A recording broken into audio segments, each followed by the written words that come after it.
Hey, good morning. Welcome back.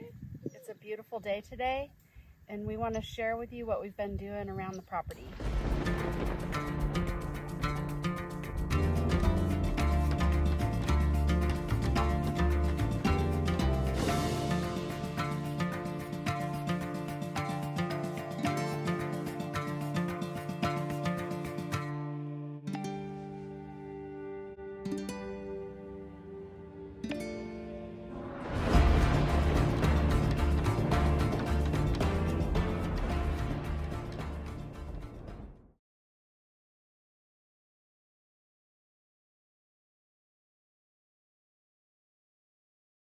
If you're new to this channel, we're two rebels off grid. We left Colorado as fast as we could. We sold everything, or most of what we had, and we moved out to Cochise County, Arizona, where we have been making a somewhat struggling life here on Outlaw Acres Farmstead. We are a homesteading channel, so on this channel, if you haven't watched us before, you can expect a lot of stuff that has to do with homesteading. And right now we have been working on building a chicken coop, and we've been working on some other stuff, and we're going to share that with you today. So stick around to the end, because Doug just actually built something. You might be able to see it in the background. It's not this structure right here, but the one back by the orange tent. Doug just whipped that together with some stuff that we had on hand, and stick around to the end. We're going to share with you what that's for. And we also have another addition to the family to share with you, which is over there, and we're also going to show you that in our little tour that we're going to give you this morning. That's good. All right, so we're just going to give you a quick tour of our site here. This is one of the things we're going to talk to you about at the end. We've just been really busy this week because the weather's been super cooperative. It's been beautiful in the 70s, low 70s, not a lot of wind, although we hear that's going to change soon. But check out the girls. There's Ursa and Luna. They're getting so big so quick. So Doug, what have you been up to? Well, a lot of stuff. We started working up on the hill, and we decided to give our backs a break because we had a lot of things that are also important besides getting the chickens here and getting a structure set up for them. So I've been up on the hill putting in cleats. These cleats are going to be important because they're going to hold up the chicken wire. It's going to support the mesquite branch perches that are going to be up there. So we had to put in that layer. I also driven in some rebar up there. We put in another 4 layers of bags up there, hyper adobe bags, and all that's been going well. We've also been testing out a new strainer.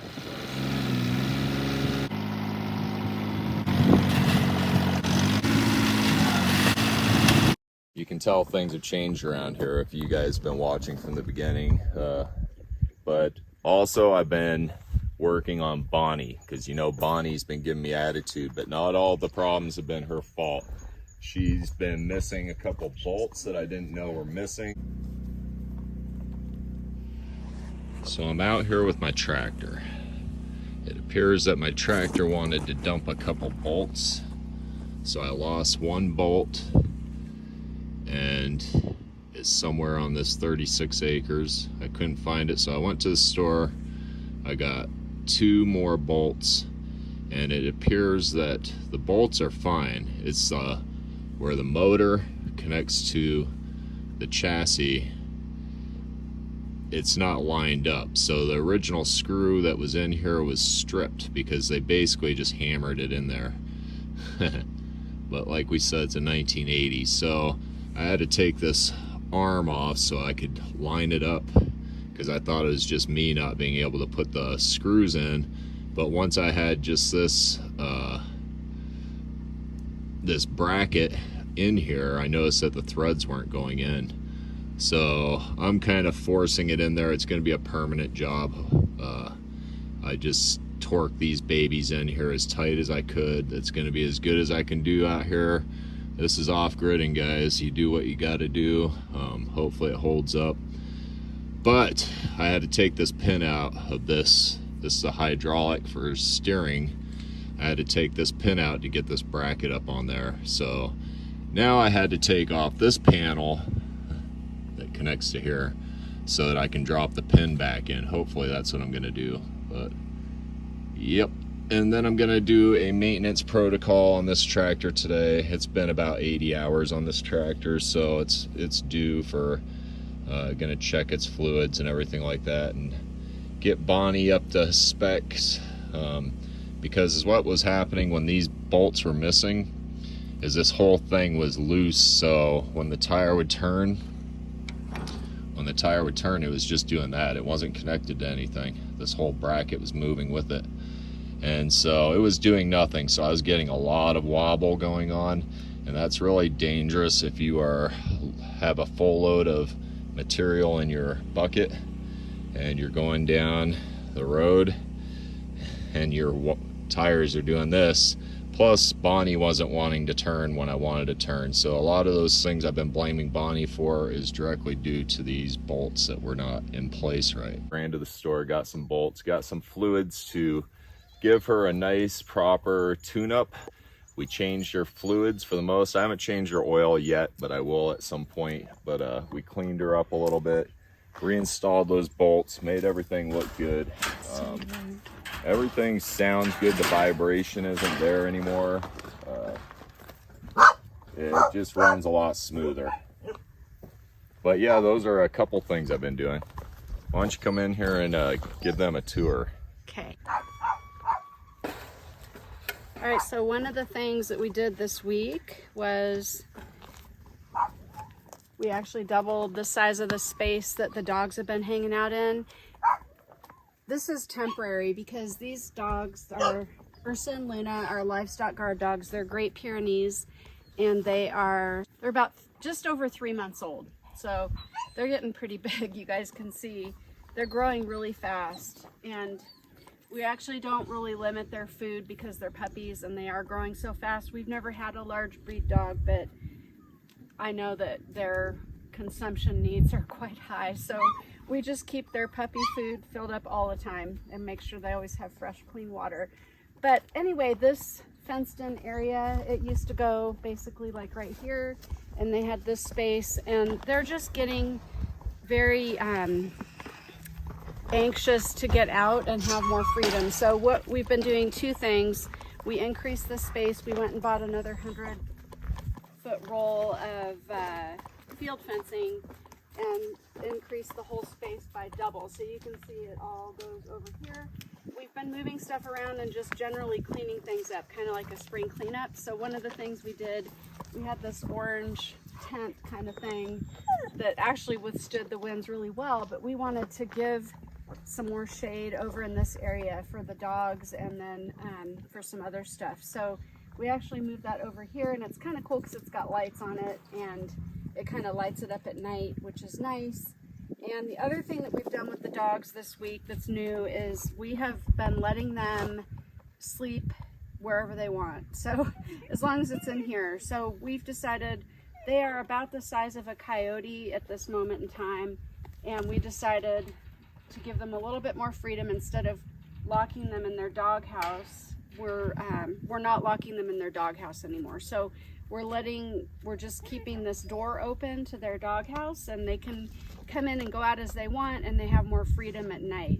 Did you want to show them how the locking mechanisms work on the doghouse? Oh, sure. Yeah.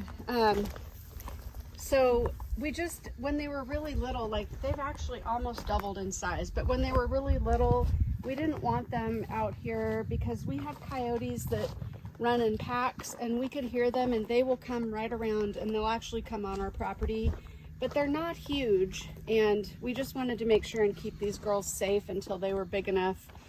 We don't think that coyotes are actually going to try to come over the fence because there's 2 dogs in here, and actually the outside perimeter of the fence has 7 strands of high tensile barbed wire that's very sharp. So coyotes trying to come in from the outside they'd have some trouble, and these girls would alert us, and we are very vigilant at night and listen and make sure there's nothing going on out here.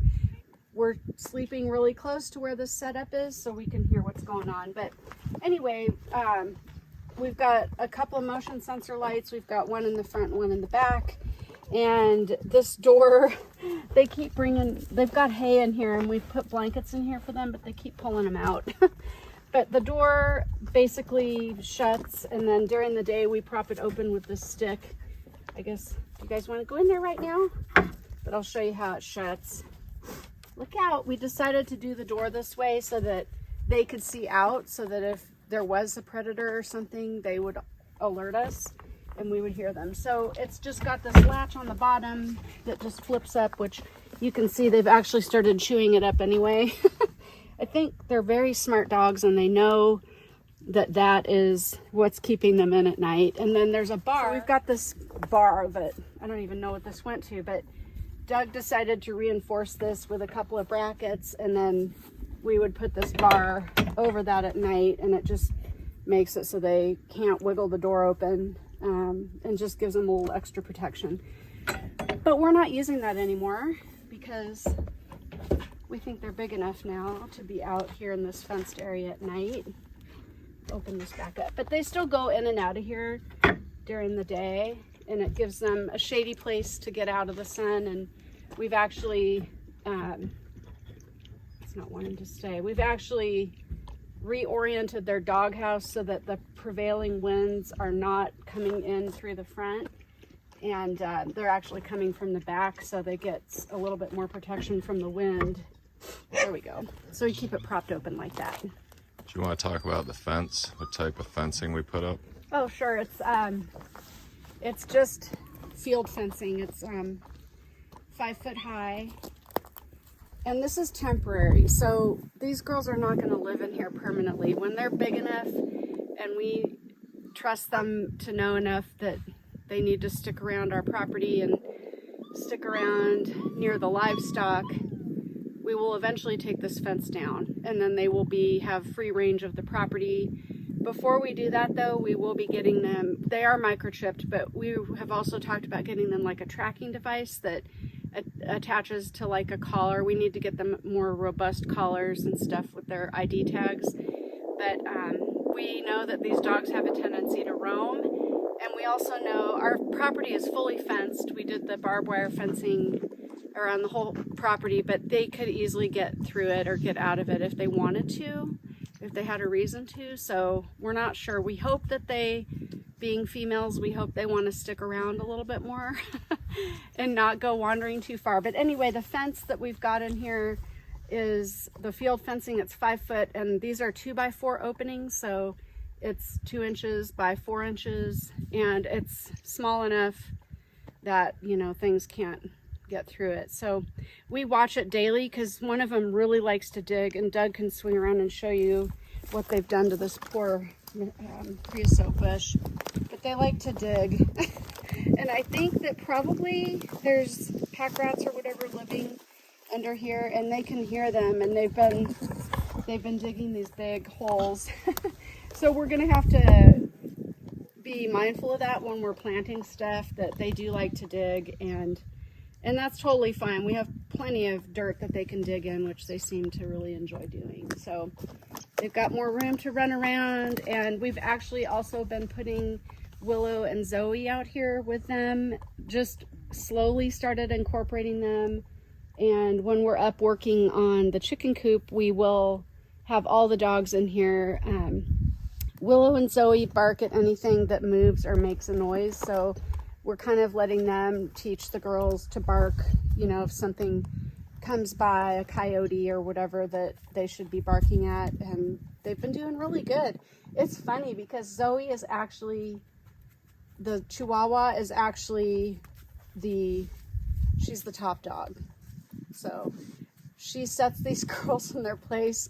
She doesn't bite them, but she will growl at them and kind of snap at them, and they will kind of cower down to her. They'll kind of submit to her, and it's pretty friggin' hilarious. Willow just loves to play with them. She's been wanting to play with Zoey since we got Zoey a couple years ago. Zoey's just too old to play. She's just not into it. But the puppies love to play with Willow, and she's fast and she can outrun them. and outmaneuver them. So she has a great time, and it wears her out, and she sleeps really good at night. Did she just go in there? Oh. We'll wear them out. Yeah. Willow's too fast for them. But you can see, I mean, she's chewing on the creosote tree right now. They have just kind of demolished it in here, which is fine. We knew that would happen. So one of the things that you're going to see a lot around our property is steel trash cans. And we actually learned this lesson a long time ago in Colorado. We had a chicken feed container. It was a plastic garbage can that we kept outside, and at some point some rodent, a raccoon or a rat or something, basically chewed a hole right through the top of the plastic. So we switched over to these metal cans a long time ago, and we use this to keep the puppy food in, and we actually keep their leashes in here too, because the sun it just breaks things down really quick that are made out of fabric or material. So we keep the leashes in there when we're not using them. This is for number 2s, and these girls do a lot of number 2s. That's a lot of poop to scoop, but we keep that right there. And then we've got some straw that we put around their area just to kind of keep it from being so muddy.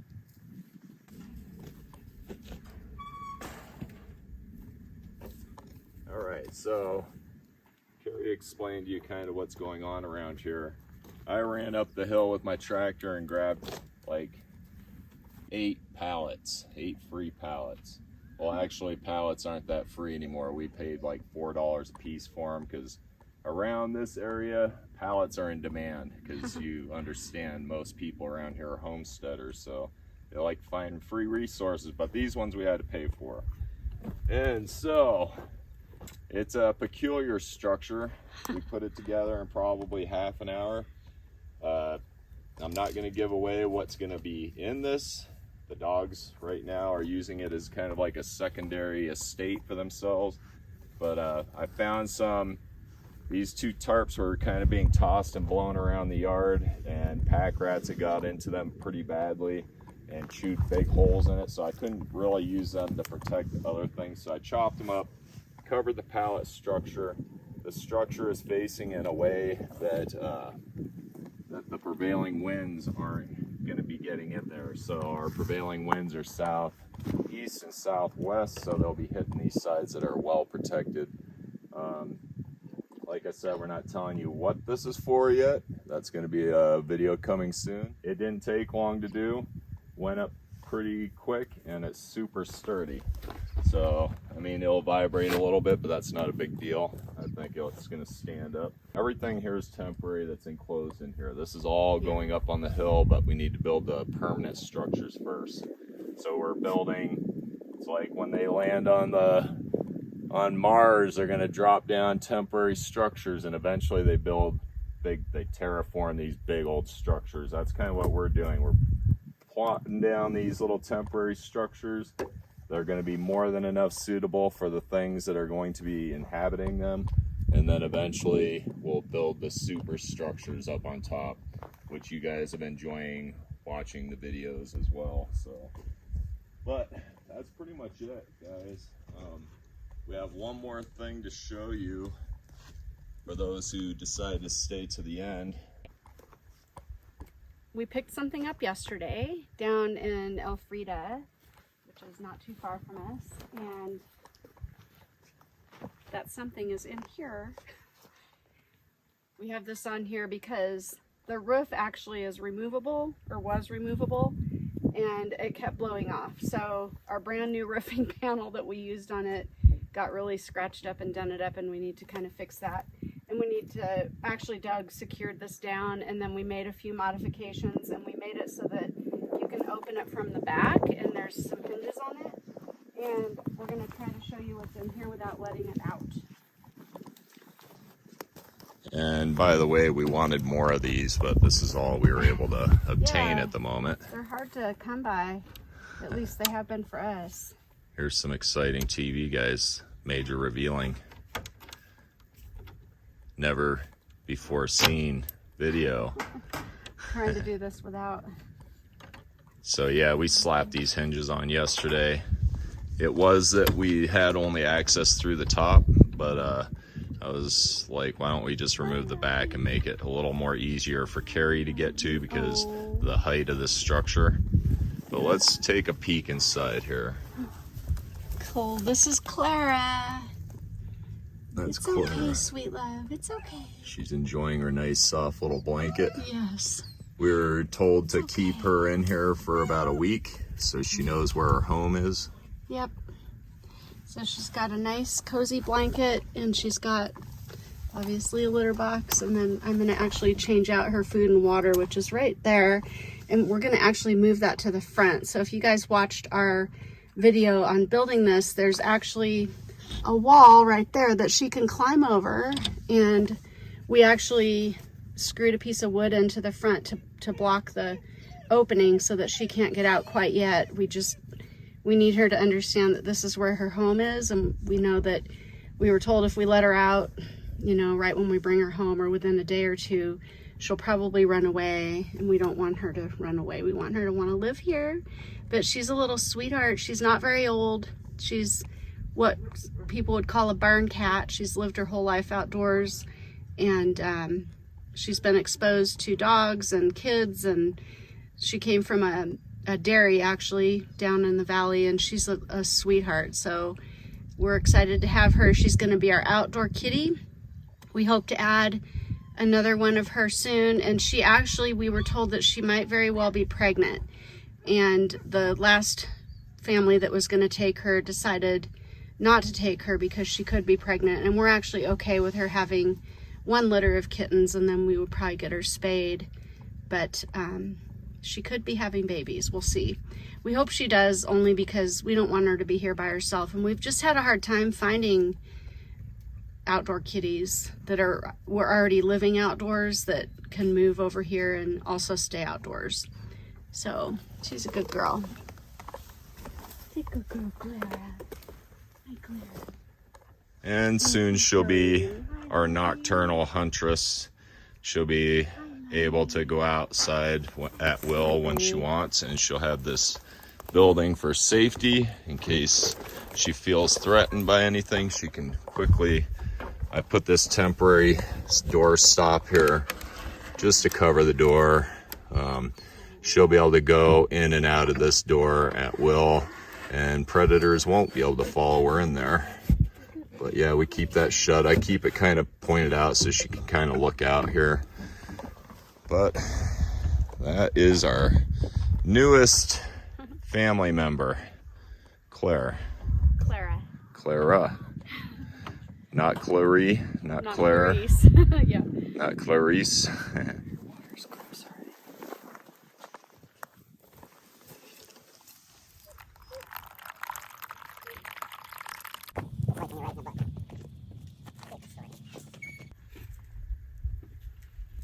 Alright, so thanks for sticking around to the end. Hope you guys enjoyed your little tour of what we've been doing around our homestead, and as soon as we get this video uploaded for y'all to watch, we're going to head up the hill and keep going on the earth bag chicken coop.